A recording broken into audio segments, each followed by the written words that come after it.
India میں ایک ایسی فرضی عدالت کا بھانڈا پھوٹا ہے جس میں نہ صرف جعلی جج، جعلی وکیل اور جعلی اردلی موجود تھے، بلکہ جعلی دستاویزات کی بنیاد پر مقدمات کی سماعت بھی ہوتی تھی اور فیصلے بھی سنائے جاتے تھے۔ مبینہ طور پر یہ جعلی جج صاحب 2019 سے 2024 کے درمیان ثالثی کے ملٹیپل آرڈرز پاس کرتے رہے، اور یہ سب وہ کر کیسے رہے تھے اور 5 سال تک پکڑے کیسے نہیں گئے، اور پھر ان کی چوری پکڑی کیسے گئی؟ پوری کہانی بہت دلچسپ ہے، سنیے بی بی سی ریڈز کی اس قسط میں۔ میں ہوں سمرا فاطمہ۔ آپ سن رہے ہیں بی بی سی ریڈز۔ تو اس ثالثی عدالت میں مبینہ طور پر جج کا کردار ادا کرنے والے 37 سالہ مورس سیموئل کرسچن ریاست گجرات کے رہائشی ہیں۔ ان کے خلاف درج ہونے والی FIR کے اندراج کے بعد پولیس نے انہیں گاندھی نگر سے گرفتار کیا۔ یہ خبر سامنے آنے کے بعد سے سوشل میڈیا پر صارفین کی جانب سے حیرت کا اظہار ہی نہیں کیا جا رہا، بلکہ لوگ طرح طرح کی میمز بھی شیئر کرنے لگے۔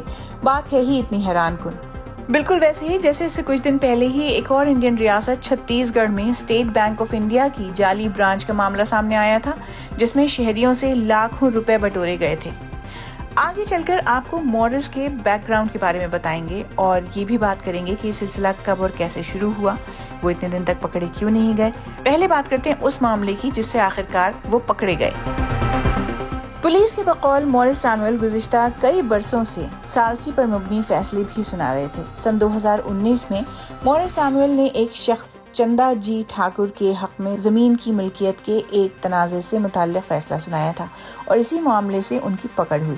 اصل میں یہ کیس چلتے چلتے جب احمد آباد کی سول عدالت میں عمل درآمد کے لیے پیش کیا گیا تو عدالتی حکام نے اس کیس کے ساتھ اٹیسٹڈ ڈاکیومنٹس کے بارے میں شکوک و شبہات کا اظہار کیا، اور پولیس میں شکایت کی گئی، جس کی بنیاد پر یہ معاملہ کھلا اور مورس سیموئل کی گرفتاری ہو سکی۔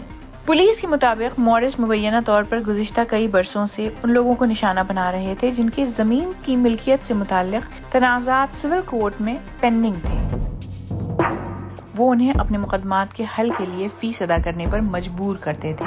پولیس کا کہنا ہے کہ وہ خود کو عدالت کے مقرر کردہ سرکاری آربیٹریٹر طور پر پیش کرتے تھے، اپنے موکل کو اپنے نجی دفتر بلاتے جو ایک عدالت کے کمرے کی طرح نظر آتا تھا۔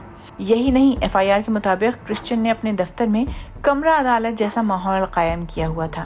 ان کے ساتھی عدالتی عملے یا وکیل کے طور پر ان کے سامنے پیش ہوتے اور وہ جج کا روپ دھار کر ثالثی پر مبنی جھوٹے احکامات جاری کرتے۔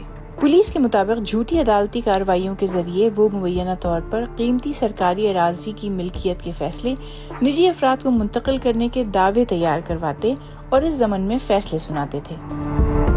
Be B C Gujarati service کے صحافی بھارگو پاریکھ نے یہ پتہ لگانے کی کوشش کی کہ آخر مورس سیموئل کرسچن کون ہیں جنہوں نے اتنے دنوں تک بھولی بھالی عوام کو لوٹا اور یہاں تک کہ سرکاری افسران اور کلیکٹرز تک کو اپنے فیصلوں پر عمل درآمد کروانے سے متعلق نوٹس بھیجے۔ مورس کرسچن دراصل سابرمتی کے رہنے والے ہیں۔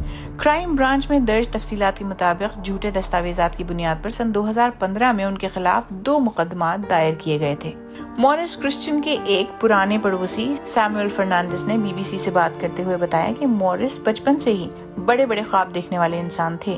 سیموئل فرنانڈس نے دعویٰ کیا کہ ان کی لوگوں سے پیسے ادھار لے کر واپس نہ کرنے کی عادت بھی تھی، اور اسی نوعیت کے تنازعات اور لڑائی جھگڑوں کی وجہ سے انہیں اپنے پرانے علاقے سے نکلنا پڑا تھا۔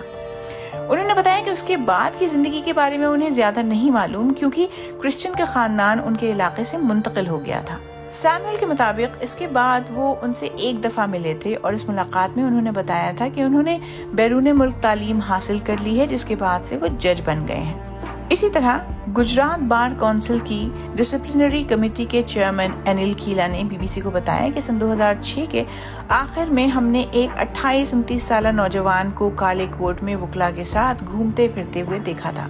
احمد آباد کی مختلف عدالتوں میں لمبے بالوں والا ایک شخص بیگ پکڑے اسسٹنٹ کے ساتھ کالے کوٹ میں ملبوس نظر آتا تھا۔ انہوں نے آگے بتایا، ہمیں لگا کہ 28-29 سال کا ایک نوجوان کسی کا معاون بن کے سیکھنے آ رہا ہے۔ ایک بار جب ہم نے اس سے پوچھا تو اس نے بتایا کہ اس نے بیرون ملک تعلیم حاصل کی ہے اور اس کے پاس ہر ملک میں قانون پریکٹس کرنے کے لیے ڈگری ہے۔ اس کے علاوہ ہمیں شک یہ بھی ہوا کہ اگر کوئی غیر ملکی بڑی ڈگری لے کر آتا ہے تو وہ سپریم کورٹ یا ہائی کورٹ میں پریکٹس کرتا، وہ لوور کورٹ میں پریکٹس کیوں کرے گا؟ لہٰذا بار کونسل نے ان کی ڈگریوں کی جانچ پڑتال کی تو ان کی ڈگری جعلی ثابت ہوئی۔ ان کے پاس وکالت کا لائسنس بھی نہیں تھا، اس لیے ہم نے ان کے خلاف شکایت درج کروائی تھی۔ انہوں نے مزید کہا کہ احمد آباد میں کئی وکلاء ان کی کرتوتوں سے واقف تو تھے، مگر یہ نہیں پتا تھا کہ وہ اپنی فرضی عدالت بھی چلا رہے تھے۔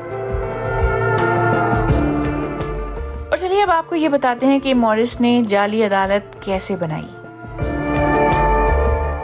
یہ بات ہے سن 2015 کی، جب عدالتوں پر بوجھ کم کرنے کے لیے حکومت نے خصوصی ثالثی عدالتیں قائم کی تھیں، جن کے تحت فریقین کی منظوری سے مقدمات کے حل کے لیے ثالث اور مصالحت کار مقرر کیے جاتے ہیں۔ مورس کرسچن نے کہیں سے ثالث کا سرٹیفکیٹ حاصل کر لیا اور اپنی جعلی عدالت شروع کر دی۔ سب سے پہلے انہوں نے گاندھی نگر کے سیکٹر 21 میں عدالت شروع کی، جہاں انہوں نے 2 ٹائپسٹ رکھے، ایک اردلی رکھا اور فیصلے سنانے شروع کر دیے۔ اسی طرح کے ایک متنازع فیصلے کے بعد جب ان کے خلاف پولیس میں شکایت درج کروائی گئی تھی تو وہ راتوں رات اپنی عدالت بند کر کے گاندھی نگر کے سیکٹر 24 میں منتقل ہو گئے اور یہاں وہی کام شروع کر دیا۔ سٹی سول کوڈ کے مطابق کرسچن نے ڈسپیوٹڈ لینڈ کیسز میں 1 سال میں 500 فیصلے سنائے۔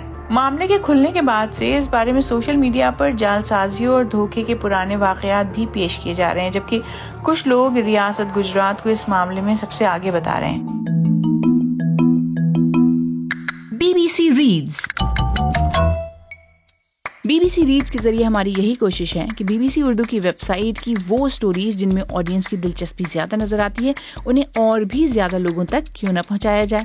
تو ہم پڑھیں اور آپ سنیے اور اپنے دوستوں اور ساتھیوں کو بھی سنائیے۔